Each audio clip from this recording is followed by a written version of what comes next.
Hello everybody, today I'm talking about rejection. I've been rejected a lot over the last 30 years. I found what I believe is the earliest rejection letter. I think it might be the first rejection letter. This is a query letter that I sent, an overall idea of what my novel was about. This novel was written when I was in my junior year of high school. So this takes us back to 1988. By 1988, I think I had written 3 screenplays. I think I had 3 screenplays under my belt. Back in my early days, I wanted to try out any genre. So I would write a family drama, or I would write a police drama, or I would write a suspense thriller or a horror, romance, weird fantasy, avant-garde stuff. So I was writing a lot of different things. So this book that I had written in 1988, I say that it's about 70,000 words, and I think that is a lot. And the book was called Rapture and Joy. Now, Rapture and Joy started off as a short story, and it probably should have stayed as a short story. Then it became a screenplay. And then I took the screenplay and I made a novelization of the screenplay. I fleshed it out. So the screenplay / story / novel is about, I guess I'll read it to you. It is the story of 2 men. In fact, the entire book is written in first person, switching from one character to another every other chapter. Now at the time, I thought that was pretty kick butt, because I don't think I had read a novel, because I didn't read very many novels. I don't think I had read a novel that switched back and forth between one character in first person. And now, of course, that's very common. It's kind of cliche, especially in the young adult world. Not that there's anything wrong with it. You can get there's a lot of good reasons to tell a story switching back from one character's point of view. But at the time, I thought, like, this is gonna sell. Like, this is gonna blow their mind. They're never gonna seen this before. The first chapter opens up with Scott Bradley.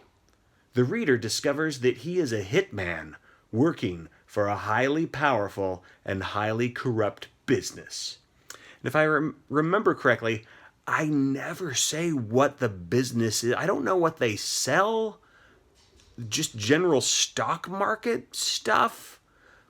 I don't know if did they steel manufacturing? Shoe sales people? I don't know what the business was, but it was shady. By the end of that night, Bradley has a brief memory of his childhood, kills an executive, and then phones his girlfriend from the dead man's phone. And yeah, I think the executive he kills works within the corrupt business, and I don't know why they don't just let him. It's probably an HR thing. They don't just let him go. The second chapter introduces the character, Evan Graywood. He is a reverend who tries to live an anonymous life down in a small town in Alabama. He does his best to give the town spiritual and everyday help. Now, I am probably accidentally wise here to just leave that vague about he does his best to give the town spiritual and everyday help. So, Evan Graywood is a former police officer. His family was killed by Scott Bradley. This is probably an unintentional ripoff of The Punisher, because I was into the Punisher comics back in the 1980s.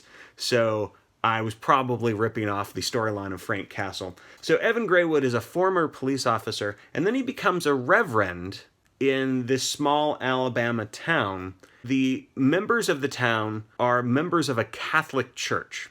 So obviously, I know now that someone that's the leading community member in a Catholic church is probably going to be called a priest, and that might be quite different from a reverend. So I knew nothing about organized crime, nothing about retired police officers, nothing about revenge, and I didn't know really anything about the difference between a reverend, a minister, a pastor, or a priest, because it was just all combined with Evan Graywood. I also did not know anything about Alabama. So I was really, I was very daring. I was writing out of my comfort zone. So I go on, I say in the first 2 chapters, besides developing the main characters, build a common stereotype.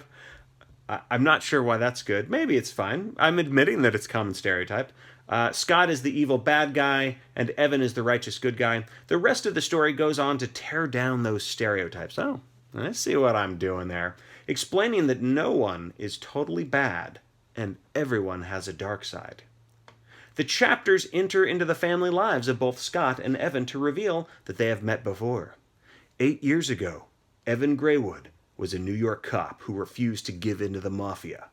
When he caused too much trouble, and I'm not sure how he was causing too much trouble, he probably just wouldn't back off.